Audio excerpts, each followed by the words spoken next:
कहानी है, क्या शिखा सही थी। शाम के 7 बज चुके थे। सुबोध किसी भी वक्त ऑफिस से घर आते ही होंगे। मैंने जल्दी से चूल्हे पर चाय चढ़ाई और दरवाजे की घंटी बजने का इंतजार करने लगी। ज्यों ही घंटी की आवाज घर में गूंजी, मेरे दोनों नन्हे शैतान सानवी और सुमेर उछलते कूदते अपने कमरे से बाहर आ गए और दरवाजे की कुंडी खोलते ही पापा पापा चिल्लाते हुए सुबोध की टांगों से लिपट गए। सुबोध ने मुस्कुरा कर अपना ब्रीफकेस मुझे थमा दिया और दोनों बच्चों को बाहों में भरकर भीतर आ गए।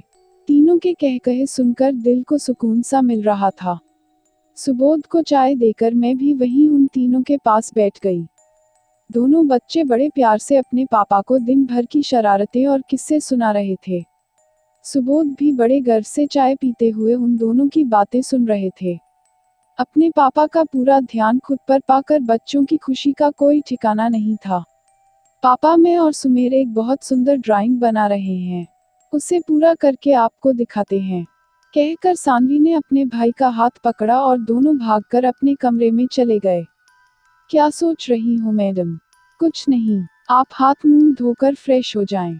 तब तक मैं खाना गरम कर लेती हूँ। सुबोध के टोकने पर मैंने मुस्कुरा कर जवाब दिया और फिर उठकर रसोई की तरफ चल दी। खाने की मेज पर भी दोनों बच्चे चहकते हुए अपने पापा को न जाने कौन कौन से किस्से सुना रहे थे। खाने के बाद कुछ देर तक सुबोध और मेरे साथ खेलकर बच्चे थक कर सो गए। सारा काम निपटा कपड़े बदलने के बाद जब मैं कमरे में पहुंची तो सुबोध पहले से ही पलंग पर लेटे हुए एकटक छत को निहार रहे थे। बत्ती बुझाकर मैं भी पलंग पर जाकर लेट गई और आंखें बंद करके सोने की कोशिश करने लगी। थोड़ी देर बाद सुबोध ने धीमे स्वर में पूछा, शिखा नींद नहीं आ रही है क्या? नहीं, मैंने गहरी सांस भरकर छोड़ते हुए जवाब दिया। कोई टेंशन है? नहीं, सानवी बता रही थी आज उसकी नानी का फोन आया था। क्या कहा माँ ने? कैसी हैं वे? ठीक हैं, हम सबका कुशल क्षेम पूछ रही थी। और सावन कैसा है? उसकी परीक्षा कैसी हुई? वह भी ठीक है, अच्छी हुई, सिर्फ इतनी ही बात हुई। हाँ, तो फिर इतनी खोई हुई, उदास सी क्यों हो? मेरे कोई जवाब न देने पर सुबोध ने मुझे आगोश में भर लिया और फिर मेरा सिर सहलाने लगे। अचानक हुई प्रेम और अपनेपन की अनुभूति से मेरी आंखों से आंसू बह निकले। मैं कसकर सुबोध से लिपटकर फूट फूट कर रोने लगी। सुबोध ने मुझे जी भर कर रोने दिया। कुछ देर बाद जब आंसू थमे तो मैंने हिम्मत करके कहा, कल पापा की बरसी है, माँ ने हमें घर बुलाया है और तुम हमेशा की तरह वहाँ जाना नहीं चाहती। सुबोध ने कहा, आपको सब पता तो है, मैं वहाँ क्यों नहीं जाना चाहती हूँ। माँ भी सब जानती हैं, फिर भी हर साल मुझसे घर आने की जिद करती हैं। मैंने भराई आवाज में कहा, शिखा, तुम जानती हो न, माँ बस पूरे परिवार को एक साथ खुश देखना चाहती हैं। इसलिए हर बार तुम्हारा जवाब जानते हुए भी तुम्हें पापा की बरसी पर घर आने के लिए कहती हैं।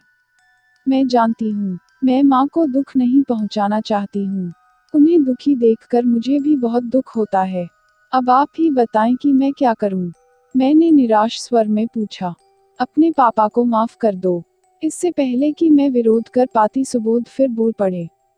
देखो शिखा, मैं तुम्हारी हर तकलीफ समझता हूँ और तुम्हारे हर फैसले का सम्मान भी करता हूँ, पर इस तरह दिल में गुस्सा और दर्द दबा कर रखने में किसी का भला नहीं है। तुम अनजाने में ही अपने साथ अपनी माँ को भी तकलीफ दे रही हो। अपने अंदर से सारा गुस्सा, सारा गुबार निकाल दो और अपने पापा को माफ कर दो। मुझे समझाकर कुछ देर बाद सुबोध तो सो गए, पर मेरी आंखों में नींद का नामो निशान तक न था। बीते कल की यादें खुली किताब के पन्नों की तरह मेरी आंखों के सामने खुलती चली जा रही थी। छोटा सा परिवार था हमारा, पापा मम्मी मैं और सावन। पापा का अच्छा खासा कारोबार था। घर में किसी सुख सुविधा की कोई कमी नहीं थी। बाहर से देखने पर सब कुछ ठीक ही लगता था, पर मेरी माँ की आंखों में हमेशा एक उदासी, एक डर नजर आता था।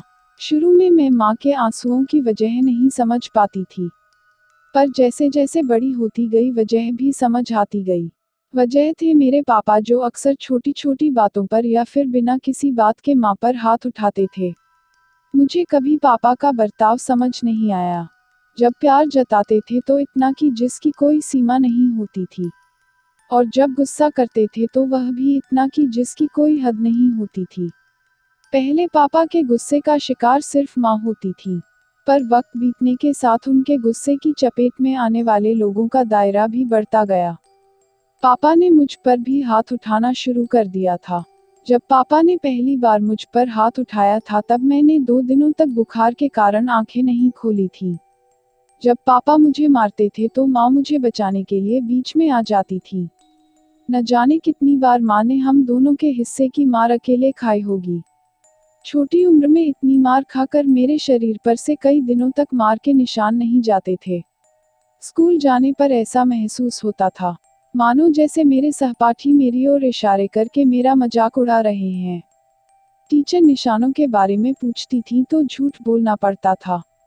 न जाने कितनी बार साइकिल से गिरने का बहाना बनाया होगा। अब तो गिनती भी याद नहीं है। शुरू शुरू में मैं मार खाते वक्त बहुत रोती थी, पर वक्त के साथ मेरा रोना भी कम होता गया और कुछ वक्त बाद तो एहसास होना ही बिल्कुल बंद सा हो गया था। माँ अब बहुत बीमार रहने लगी थी। मेरी परी सुंदर माँ निढाल सी रहती थी। डॉक्टरों को भले ही माँ की बीमारी की वजह पता न चल पाई हो, पर मैं जानती थी मेरी माँ को एक ही बीमारी थी, मेरे पापा। मैं 8 वर्ष की थी जब सावन का जन्म हुआ था। कितनी प्यारी मुस्कान थी मेरे छोटे भाई की। दुनिया की भलाई बुराई, झूठ, फरेब, संघर्षों और तकलीफों से अनजान मासूम हंसी थी उसकी। पापा ने सावन के जन्म का जश्न मनाने में पूरे शहर को दावत दे डाली थी। मुझे लगा कि अब शायद पापा बदल जाएंगे, हम पर हाथ उठाना और गाली गलौज करना छोड़ देंगे। मगर मैं गलत थी। इंसान की फितरत बदलना नामुमकिन है। पापा के वहशीपन से मेरा भाई भी नहीं बच पाया। मुझे उसके चेहरे पर भोलेपन की जगह खौफ नजर आता था। जब पापा हमें मार चुके होते थे तब मैं ध्यान से उनका चेहरा देखती थी। हमें गालियां देने, मारने कोसने के बाद पापा के चेहरे पर संतोष के भाव होते थे, ग्लानि नहीं। ऐसा लगता था कि हमें रोते गिड़गिड़ाते दर्द से कराहते देखने में पापा को खुशी मिलती थी। खुद पर गरूर होता था। कभी मुझे लगता था कि कहीं पापा किसी मानसिक रोग के शिकार तो नहीं, वरना यह उन्हें हमसे कैसा प्यार था जो हमारी जान का दुश्मन बना हुआ था। मैं कई बार माँ से पूछती थी कि क्या हम पापा से कहीं दूर नहीं जा सकते हैं। इस पर माँ रोते हुए इसे हमारी मजबूरी बता देती थी। पापा के परिवार वालों ने उन्हें कभी हमें प्रताड़ित करने से नहीं रोका, बल्कि वे तो पापा को सही बताकर उनका साथ देते थे। पापा कभी अपने परिवार वालों की मानसिकता को समझ ही नहीं पाए। उनके लिए पापा बैंक का वह अकाउंट थे, जिससे वे जब चाहें जितने चाहे रुपए निकाल सकते हैं, पर अकाउंट कभी खाली नहीं होगा। पापा के भाई और उनके परिवार को मुफ्तखोरी की आदत लग गई थी। पापा को खुश करने के लिए वे लोग हम पर झूठे इल्जाम लगाने से भी बाज नहीं आते थे। मम्मी के परिवार वाले भी कम न थे। वे लोग शुरू से जानते थे कि पापा हमारे साथ क्या करते हैं, पर उन्होंने कभी माँ का साथ नहीं दिया। वजह मैं जानती थी। मेरे मामा के शौकीन मिजाज के कारण डूबते कारोबार में पापा ही रुपया लगाते थे। पापा की ही तरह उनका पैसा भी हमारा दुश्मन बन गया था। अब मैंने किसी से कुछ भी कहना सुनना छोड़ दिया था। पापा के लिए मेरे दिल में गुस्सा और नफरत लावा की तरह बढ़ते जा रहे थे, जो अक्सर फूटकर बाहर आ जाते थे। मैं अब कामना करती थी कि हमें इस नर्क से मुक्ति मिल जाए। कुछ सालों तक सब ऐसा ही चलने के बाद अब पापा को शायद उनके कर्मों की सजा मिलनी शुरू हो गई थी। उनके भाई ने उनका सारा कारोबार डुबो दिया। सभी ने पापा का साथ छोड़ दिया था। ऐसे में माँ ने अपने सारे गहने और जमा पूंजी पापा को दे दिए और दिन रात कोल्हू के बैल की तरह जुटकर काम किया। इस बीच मारपीट बिल्कुल बंद सी ही थी। धीरे धीरे पापा का काम चल निकला। यह मन बड़ा पाजी चोर होता है, बार बार टूटने पर भी उम्मीद नहीं छोड़ना चाहता है। मेरे मन में पापा के बदल जाने की उम्मीद थी, जो पापा ने हमेशा की तरह बड़ी बेदर्दी से रौंद डाली थी।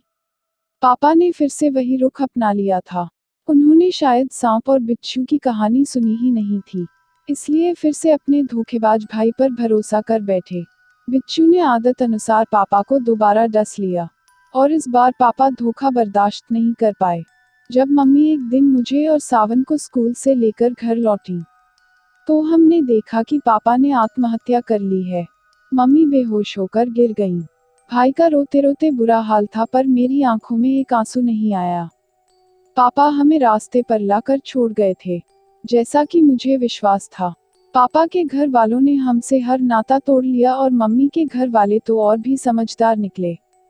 उन्हें यह डर सता गया कि कहीं हम उनसे वे रुपए न मांग ले जो पापा ने समय समय पर उन्हें दिए थे। हर किसी ने हमें देखकर रास्ता बदलना शुरू कर दिया था। मम्मी गहरे अवसाद की गिरफ्त में आती चली गईं। बीमारी के कारण भाई की जान जाते जाते बची। पापा हमसे सब कुछ छीन कर चले गए, पर हमारा जीने का हौसला नहीं छीन पाए। बड़ी मुश्किलों से हमने खुद को संभाला। माँ ने दिन रात मेहनत व संघर्ष करके हमें पाला। हमें कभी किसी चीज की कमी नहीं होने दी। उनकी इसी तपस्या का फल बनकर सुबोध मेरे जीवन में आए। पेशे से अधिकारी सुबोध को मेरे लिए माँ ने ही पसंद किया था। मैं शुरू में उन पर विश्वास करने से डरती थी कि कहीं मेरा पति मेरे पापा जैसा न हो।